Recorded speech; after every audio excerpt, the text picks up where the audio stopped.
My name is Jan Grosso. I'm assistant conservator here at the Neobay Lab, and I'd like to welcome all of you. The artifacts that you see before you come from Ozette.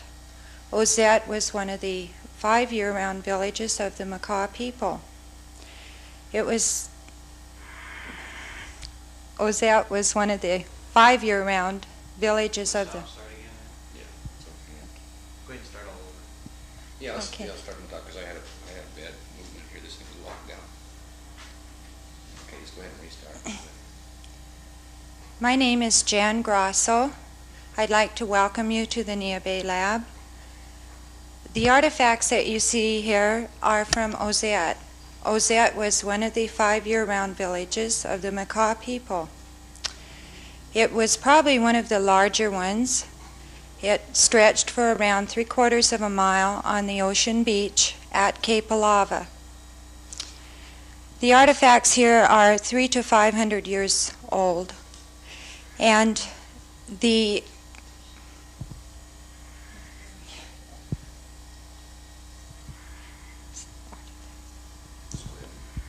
Hold the mic in a little closer to you this way. Don't point it out like that.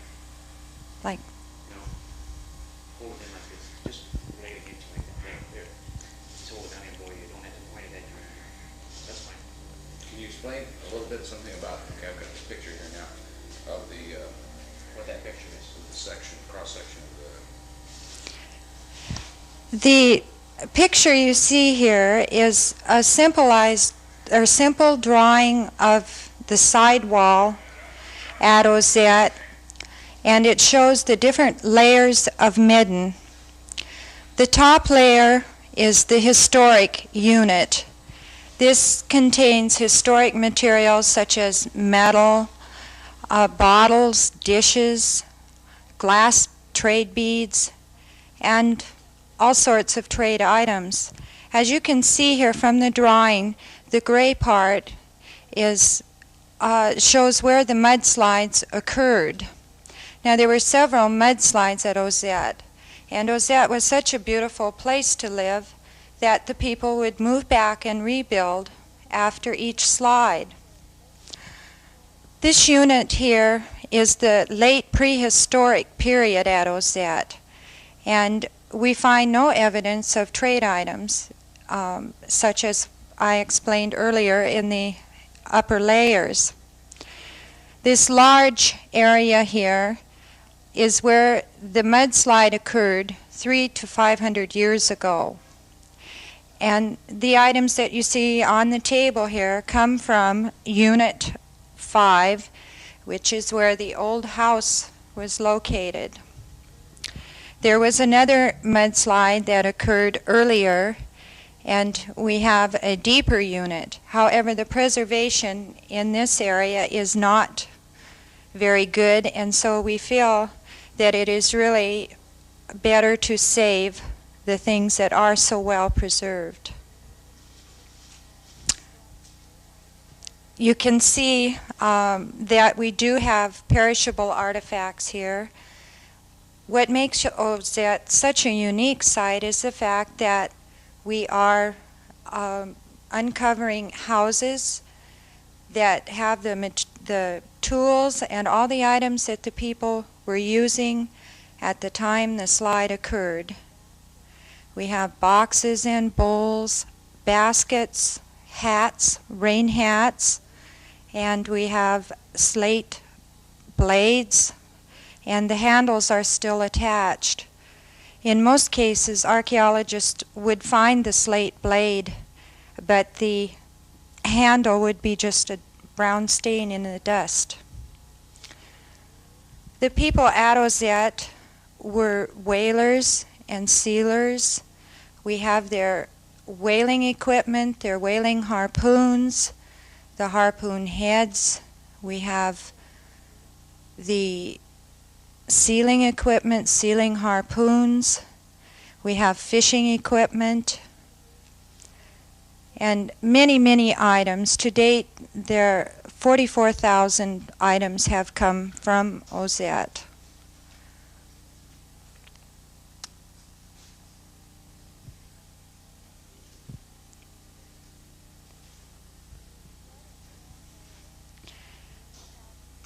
one example is we do have whale vertebrae here, and these whale vertebrae have the mussel shell blade that was used for harpooning the whales broken off in them, and we have a warehouse of whale bones, so we do know that the people were fantastic whalers.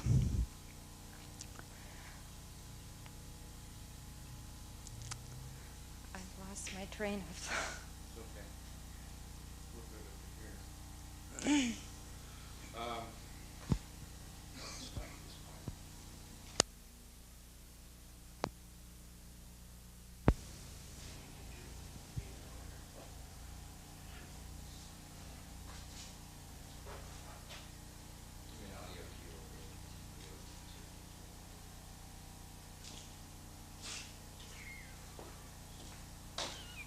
This is a whale bone insert.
Marvelous, simply marvelous.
Now check it. Hello, hello.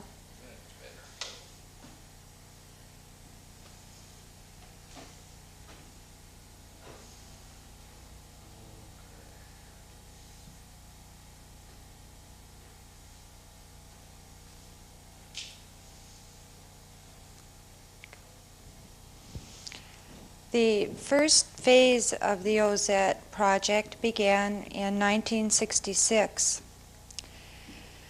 Dr. Doherty from Washington State University brought a crew to OZET.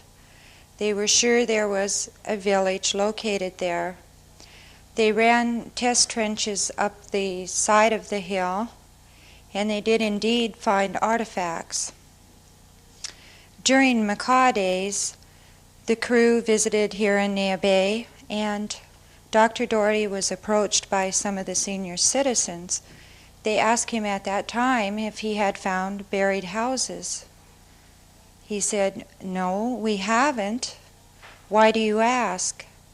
And they said, "Well, we have legends that go way back that say that part of Ozette was covered by a giant clay mudslide a long time ago." So Dr. Doherty had a core boring machine flown to Ozette, and they ran test holes up and down the beach, and they did indeed find buried houses. The crew returned in the summer of '67 and excavated some more. At that time, funding ran out, and so Ozette was forgotten for a time, and in 1970 they planned to come out and excavate again during the summer. But the winter of 1970 was very harsh, and the bank at Ozette was eroded away. And the hikers on the beach started carrying artifacts off that were exposed. So the Park Service called the tribal council here in Neah Bay and explained the situation to them. Ed Claplanaho, who was then tribal chairman, called Dr. Doherty in Pullman and explained to him that there was an emergency situation at Ozette. So Dr. Doherty came over and checked the situation out, and at that time decided we needed to move people in earlier than planned. Now the second phase of the excavation at Ozette began then in April of 1970, when Dr. Doherty had a crew of 3 people sent to the site to guard it, plus build buildings and set up the site. We've been working there ever since, and we work on a year-round basis. I think then you can go into the artifacts.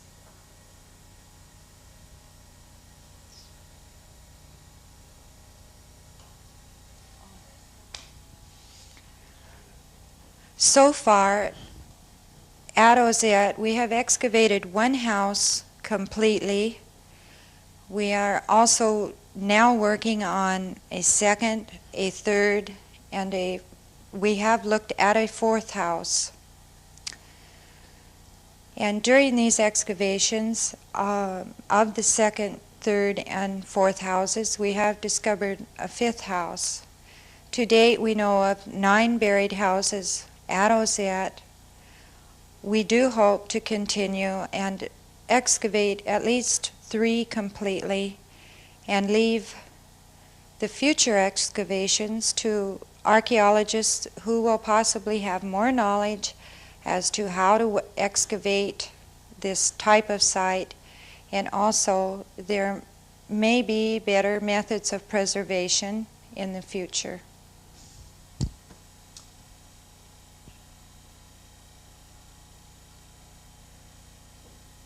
I think we can insert a bunch of stuff during all of that. Yeah.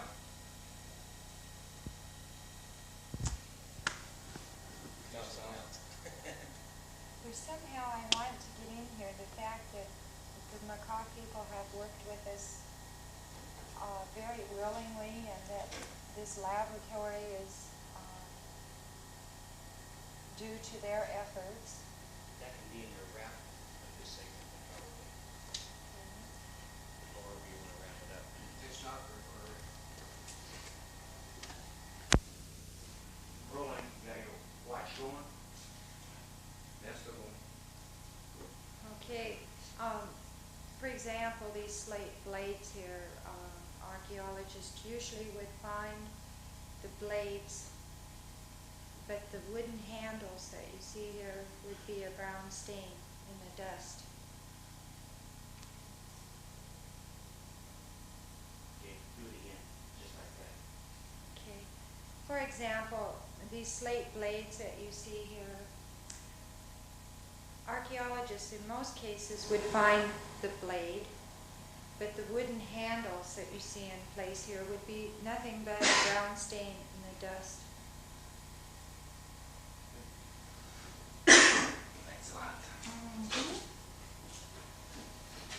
Now, what I'm wondering is on this conservation bit, possibly Jerry could wind it up by saying that the Makahs, he wants you to show the girls working here and so forth, that the Makahs had built the laboratory for us and to make possible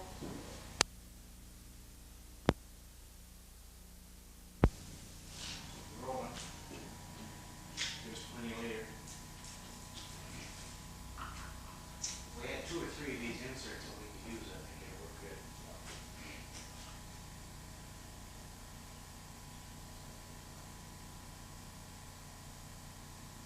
You want a little bit more?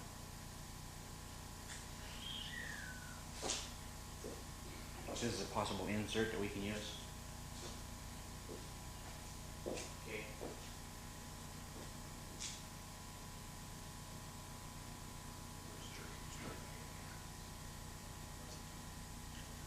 I'll walk down again.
Okay, he wants to get the, I'm gonna stop her now. Okay, it's there.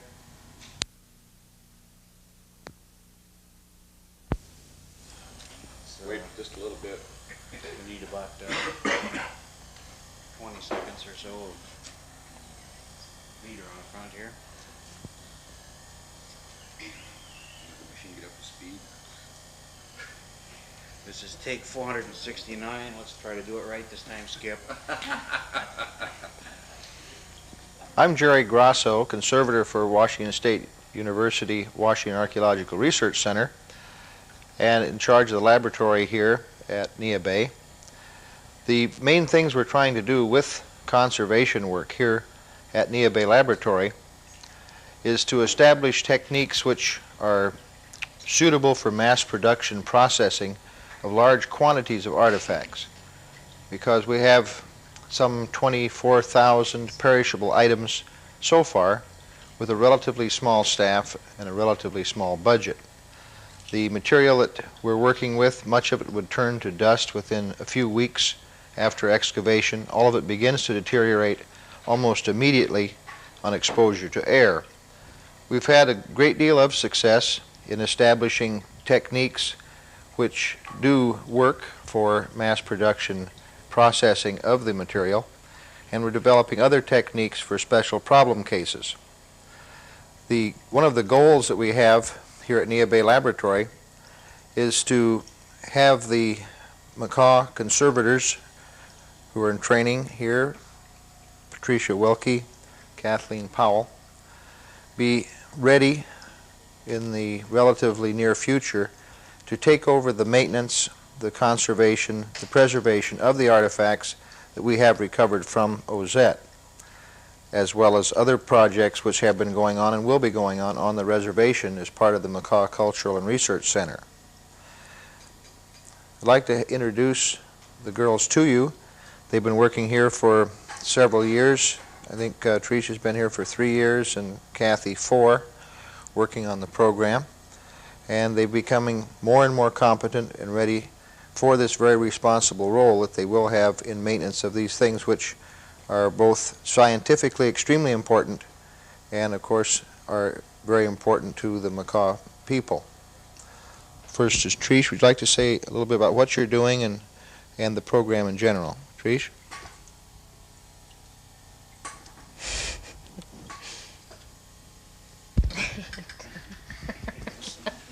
You didn't tell me I was going to have to say. What do you mean the program in general? What you're doing, what you're learning. Okay. God, Jerry, you didn't tell me I was going to have to talk.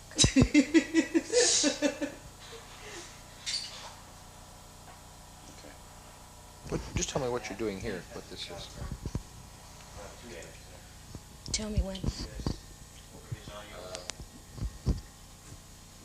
Yeah, we're okay with him. Start to the introduction. So let me start on a tight shot of what she's doing there, and she can really explain.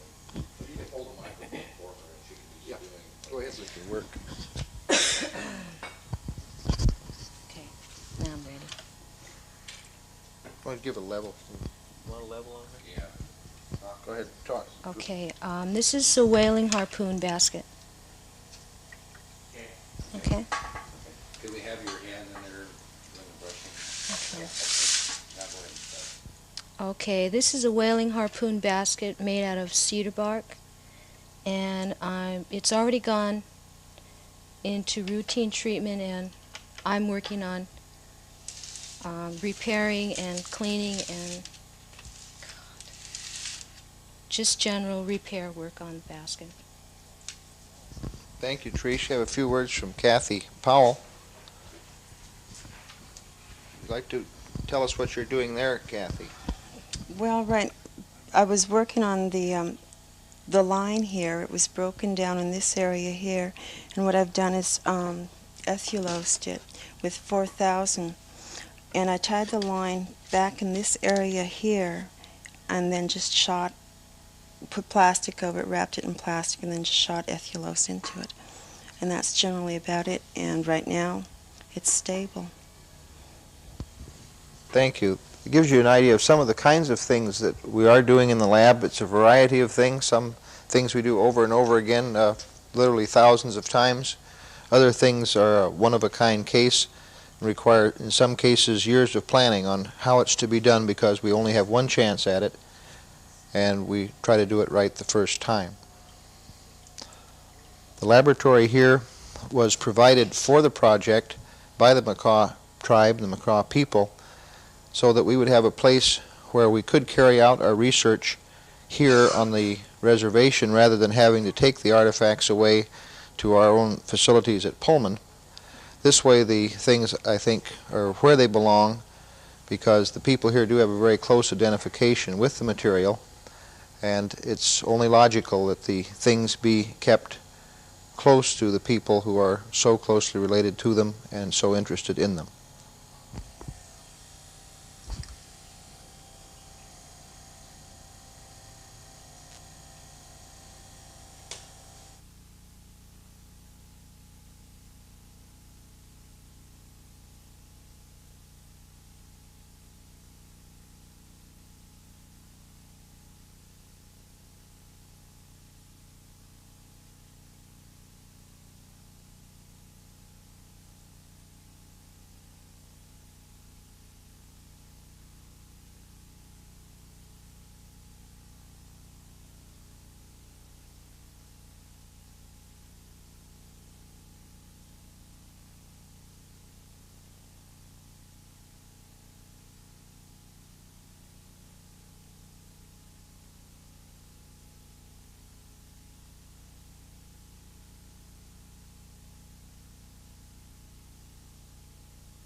Yeah, let's, Okay. yeah, let's start from the top, because I had a bad movement here, this thing was locked down. Okay, just go ahead and restart. My name is Jan Grosso. I'd like to welcome you to the Nia Bay Lab. The artifacts that you see here are from Ozette. Ozette was one of the 5 year-round villages of the Makah people. It was probably one of the larger ones. It stretched for around 3/4 of a mile on the ocean beach at Cape Alava. The artifacts here are 300 to 500 years old, and the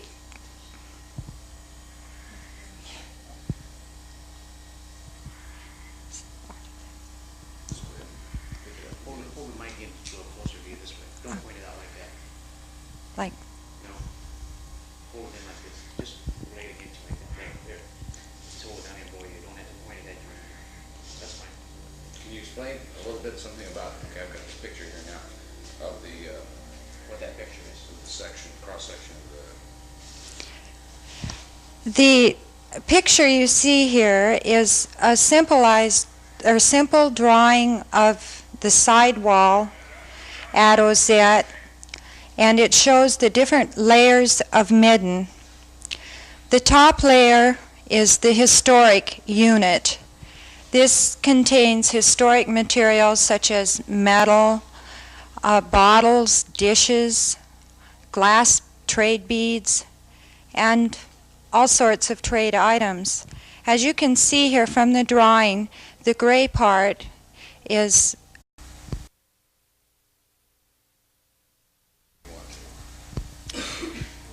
My name is Jan Grosso. I'm assistant conservator here at the Nia Bay Lab, and I'd like to welcome all of you. The artifacts that you see before you come from Ozette. Ozette was one of the 5 year-round villages of the Makah people.